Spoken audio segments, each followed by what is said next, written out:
ಮಾಡಿರುವ ಹರಟೆಯ ಪ್ರೊಫೆಸರ್ ಕೃಷ್ಣೇಗೌಡರು ನಮ್ಮೊಂದಿಗಿದ್ದಾರೆ ಇವತ್ತಿನ ಮಾತಿನ ಚಾವಡಿಯಲ್ಲಿ.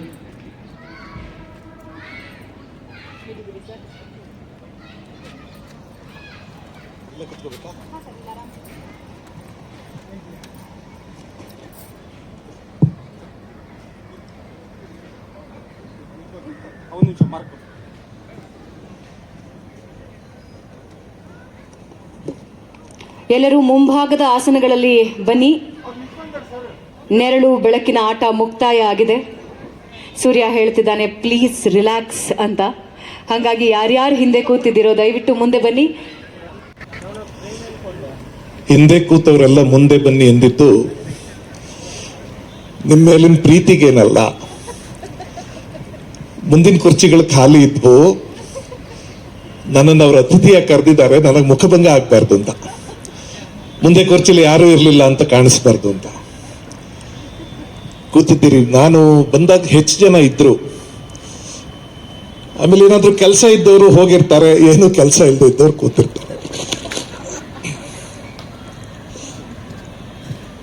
ಅಲ್ಲಿ ಕುರ್ಚಿಯಲ್ಲಿ ಇಲ್ಲಿ ತನಕ ಕೂತಿದ್ದೆ. TN ಸೀತಾರಾಮ್ ಅವರು ಮಾತಾಡಿದ್ದನ್ನು ಕೇಳಿದೆ, ವಿವೇಕ್ ಶಾನ್ಭಾಗ್ ಅವ್ರ ಮಾತುಗಳನ್ನ ಕೇಳಿದೆ. ಆರಾಮ ಕೂತ್ಕೊಂಡು ಕಾಲ್ ನೀಡ್ಕೊಂಡು ಆನಂದವಾಗಿದ್ದೆ. ನನಗೆ ಕಷ್ಟ ಆಗಿದ್ದು ಜಯಮಾಲಾ ಅವ್ರು ನನ್ನ ಪಕ್ಕ ಬಂದು ಕೂತ್ಕೊಂಡಾಗ. ಈ ತುಂಬಾ ಗ್ಲಾಮರಸ್ ಆಗಿರೋರು ಯಾರು ಪಕ್ಕದಲ್ಲಿ ಕೂತ್ಕೊಂಡ್ಬಿಟ್ರೆ ನಾವು ಪ್ಯಾದೆ ತರ ಕಾಣಿಸಕ್ ಶುರು ಆಗ್ಬಿಡ್ತೀವಿ. ಅದರಿಂದ ನಾನು ಜಾಗ ಬದಲಾಯಿಸ್ಬೋದಾ ಅಂತ ನೋಡಿದೆ, ಆಗ್ಲಿಲ್ಲ. ನೀವು ಇವಾಗ ಅಲ್ಲಿ ಕೂತ್ಕೊಂಡು ಇನ್ನೇನು ಹೇಗೋ ಎದ್ದೋಗೋದಿದೆಯಲ್ಲ ಅಂತ. ಸ್ನೇಹಿತರೆ ಎಲ್ರಿಗೂ ಮತ್ತೆ ನಮಸ್ಕಾರ. ನನಗೆ ಎಷ್ಟು ಸಮಯ ಇದೆಯೋ ಗೊತ್ತಿಲ್ಲ. ಸಮಯ ಅಂದ್ರೆ ಈಗ ಮಾತಾಡೋಕೆ, ಬದುಕಕ್ಕಲ್ಲ. ಬದುಕಕ್ಕಿನ್ನು ಬಹಳ ದಿವಸ ಇದ್ದೀನಿ ಅಂತ ಅನ್ಕೊಂಡಿದ್ದೀನಿ. ನಾವು ಅಂತಹ ಪೋಡಿಯಂಗಳನ್ನ ಇಟ್ಕೊಂಡು ಸಾಮಾನ್ಯವಾಗಿ ಮಾತಾಡಲ್ಲ. ಅದ್ಯಾವುದೋ ಒಂದು ಕಾರ್ಯಕ್ರಮಕ್ಕೆ ಹೋಗಿದ್ದೆ ನಾನು ಮಾತು ಶುರು ಮಾಡ್ತೀನಿ, ಸನ್ಮಾನ್ಯ ಅಧ್ಯಕ್ಷರೇ ಅಂತ ಏನೋ ಹೇಳಿ ಮಾತು ಶುರು ಮಾಡ್ತೀನಿ. ಆ ಪೋಡಿಯಂ ಮೇಲೆ ಒಂದು ಚೀಟಿ ಇದೆ. ನಾನು ಚೀಟಿಯಲ್ಲಿ ಏನೋ ಬರ್ದಿದಾರಲ್ಲ ಅಂತ ತೆಗೆದು ನೋಡಿದೆ. ಯಾರಿಗೋ ಹಿಂದಿನವ್ರಿಗೆ ನಿಮ್ಗೆ ಕೊಟ್ಟಿರೋ ಕಾಲಾವಕಾಶ ಮುಗಿದಿದೆ, ದಯವಿಟ್ಟು ಬೇಗ ಭಾಷಣ ಮುಗಿಸಿ ಅಂತೆಲ್ಲ ಬರೀಬೇಕಲ್ಲ. ಅವ್ರು ಬರೆಯೋರು ಅಷ್ಟು ಡೀಸೆಂಟ್ ಆಗಿ ಬರ್ದಿರ್ಲಿಲ್ಲ. ನಿಮ್ಮ ಟೈಮ್ ಮುಗಿದಿದೆ. ನನಗೆ ಒಂಥರ ಆತಂಕ ಆಗುತ್ತೆ. ಇನ್ನು 4 ವರ್ಷ ಬದುಕಬೇಕು ಅಂತಿದ್ದೀನಿ, ಇದೇನು ನಿಮ್ಮ ಟೈಮ್ ಮುಗಿದಿದೆ ಅಂತ ಬರ್ದಿದಾರಲ್ಲ. ಆಮೇಲೆ ನಾನು ನೋಡಿ ಈ ತರ ಚೀಟಿ ಕೊಟ್ಟು, ಇಲ್ಲ ಸರ್ ಬೇಜಾರು ಮಾಡ್ಕೊಂಬಿಡಿ, ಅದು ನಿಮ್ ಹಿಂದಿನ ಭಾಷಣಕಾರ ಕೊಟ್ಟಿದ್ದು, ಪರವಾಗಿಲ್ಲ ನೀವು ಮಾತಾಡಿ. ನನಗೆಲ್ಲ ತಾನೇ ವಾಪಸ್ ಕೊಡಕ್ ಹೋದೆ. ಅವ್ರು ಹೇಳಿದ್ರು ನಿಮ್ಗೂ ಬೇಕಾಗುತ್ತೆ ಇಟ್ಕೊಂಡಿವಿ. ಅದರಿಂದ ಅಂತವೆಲ್ಲ ಇಟ್ಕೊಳ್ತಾ ನೇರವಾಗಿ ಮಾತಾಡೋದು ಬಂದಿದ್ದೇವೆ. ಬಂಧುಗಳೇ, ಸ್ವಲ್ಪ ಮುಂಚೆ ಹೆಣ್ಮಗಳು ಹಾಡ್ತಿದ್ದ ಹಾಡು,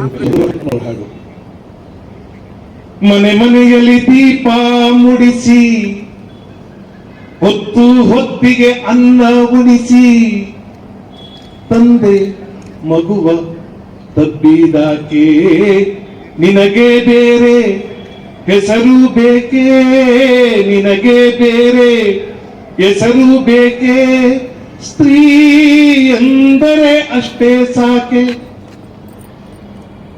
ಅವ್ರ ಹೆಸರು ಬರ್ತೈತೆ ನನಗೆ. ಏನು ಅನಿತಾನ,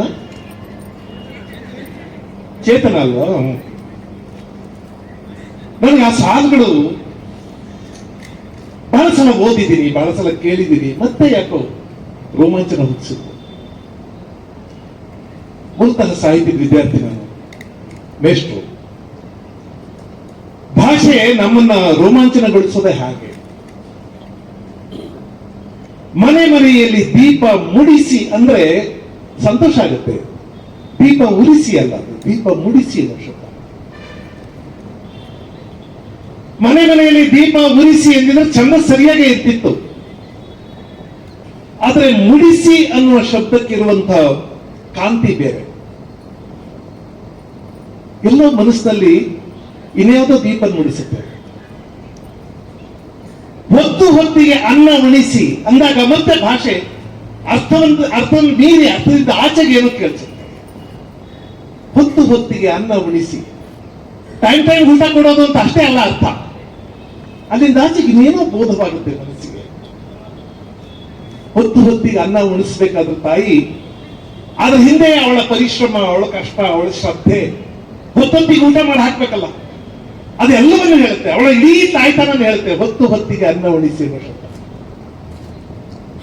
ಆಮೇಲೆ ಮುಂದಿನ ಸಾಲು, ತಂದೆ ಮಗುವ ತಪ್ಪಿದಾಕೆ.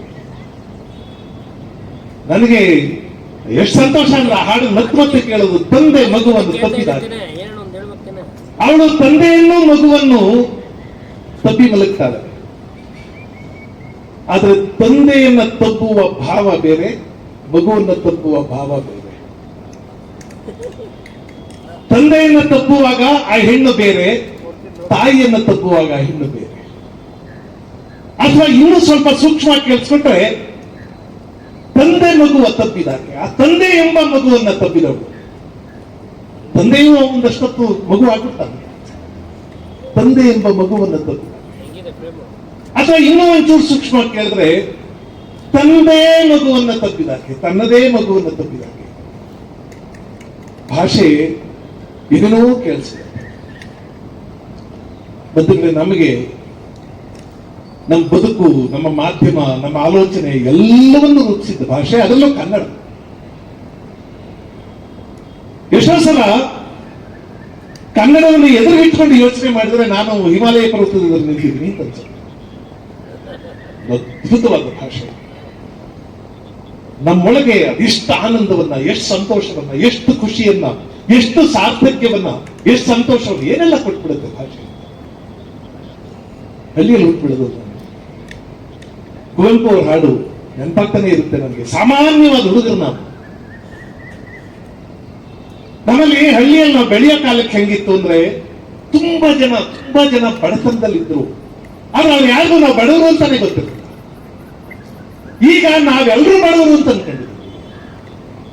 ನಮ್ಗೆ ಸಾಕಷ್ಟು ದುಡ್ಡು ಬರುತ್ತೆ, ಚೆನ್ನಾಗಿದ್ದೀವಿ, ಒಳ್ಳೆ ಮನೆ ಕಟ್ಟಿದ್ದೀವಿ, ಕಾರಲ್ಲಿ ಓಡಾಡ್ತೀವಿ, ಆದ್ರೂ ಯಾಕೋ ಬಡವರು ಅಂತ ಅನ್ಸುತ್ತೆ. ನಮ್ಮ ಹಳ್ಳಿಯಲ್ಲಿ ಈಗಿನ ಅರ್ಥದಲ್ಲಿ ನಿಜವಾಗ್ಲೂ ಬಡವರಾಗಿದ್ರು, ಆದ್ರೆ ಅವ್ರು ಬಡವರು ಅಂತಾನೆ ಗೊತ್ತಿರಲಿಲ್ಲ. ನಾನು ಬಹಳ ಜನ ಮಾತಾಡೋದನ್ನ ಕೇಳ್ತಿದ್ದೆ ನಮ್ಮೂರಲ್ಲಿ. ಇವತ್ತು ಮನೆಯಲ್ಲಿ ಶಾವ್ಗೆ ಕಾಯಿ ಹಾಲು ಮಾಡವ್ರೆ, ಉಂಡ್ಬಿಟ್ಟು ದೊರೆ ಮಗನಂಗ್ ಮಲ್ಕೊಬಿಡ್ತೀನಿ. ಅದೇ ಶಾವ್ಗೆ ಕಾಯಿ ಹಾಲ್ಗೆ ಒಂದ್ ಶಾವ್ಗೆ ಕಾಯಿ ಹಾಲು ತಿಂದ್ರೆ ದೊರೆ ಮಗನಂಗ್ ಮಲ್ಕೊತೀನಿ ಅಂತನಲ್ಲ, ನನಗೆ ಅಂಥದ್ದೊಂದು ಬದುಕು ಚಂದ ಅಂತ ಅನ್ಸುತ್ತೆ.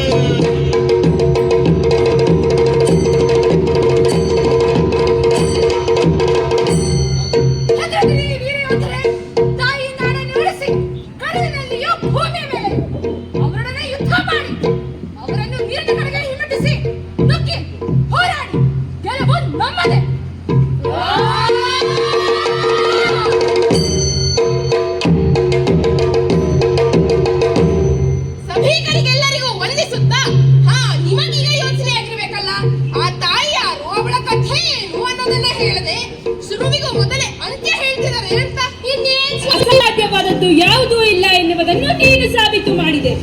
ಕಾಲ ಈಗ ಕೂಡಿ ಬಂದಿದೆ. ಇನ್ನು ಮುಂದೆ ನೀನು ಈ ಉಳ್ಳಾಲವನ್ನು ಪೊರೆಯಬೇಕು. ಈ ಉಳ್ಳಾಲ ಸಂಸ್ಥಾನಕ್ಕೆ ನೀನೇ ಇನ್ನು ಮುಂದೆ ಮಹಾರಾಣಿ.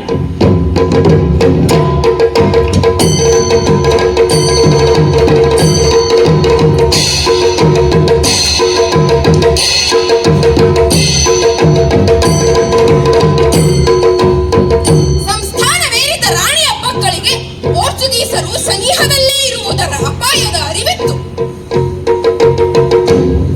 ರಾಜ್ಯಕ್ಕೊದಗಬಹುದಾದ ಯಾವುದೇ ದಾಳಿಯನ್ನು ಎದುರಿಸಲು ಮುಂಜಾಗ್ರತಾ ಕ್ರಮವಾಗಿ ದುರ್ಭೇದ್ಯವಾದ ಕೋಟೆಯೊಂದನ್ನು ಉಳ್ಳಾಳದಲ್ಲಿ ಕಟ್ಟಿದಳು.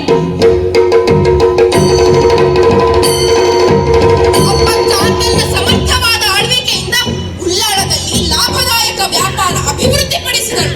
ಈ ಅಭಿವೃದ್ಧಿ ಪೋರ್ಚುಗೀಸರ ಕಣ್ಣು ಕುಕ್ಕಲಾರಂಭಿಸಿತು. ಅವಳಿಂದ ಕರವನ್ನು, ಕಪ್ಪ ಕಾಣಿಕೆಯನ್ನು ವಸೂಲಿ ಮಾಡಲು ಪ್ರಯತ್ನಿಸಿದರು. ಅಬ್ಬಕ್ಕ ಇಂತಹ ಒತ್ತಾಯಕ್ಕಾಗಲಿ ಪೋರ್ಚುಗೀಸರ ನಿರ್ಬಂಧಗಳಿಗಾಗಲಿ ಸೊಪ್ಪು ಹಾಕಲೇ ಇಲ್ಲ. ಈ ನಡುವೆ ಮಂಗಳೂರಿನ ನೆರೆಯ ಬಂಗ ಸಂಸ್ಥಾನದ ರಾಜ 2ನೇ ಲಕ್ಷ್ಮಪ್ಪ ಅರಸ ಬಂಗರಾಜರೊಡನೆ ರಾಣಿ ಅಬ್ಬಕ್ಕಳ ವಿವಾಹವಾಯಿತು. ಆದರೆ ಇದೇನಿದು ರಾಣಿ, ಮದುವೆಯಲ್ಲಿ ತೊಡಿಸಿದ ಆಭರಣಗಳನ್ನೆಲ್ಲ ಮರಳಿಸಿದ್ದೀಯಾ? ಕಾರಣ ನಿಮಗೆ ತಿಳಿದಿರಬೇಕಲ್ಲವೇ? ನಿನಗಿನ್ನೂ ಪೋರ್ಚುಗೀಸರ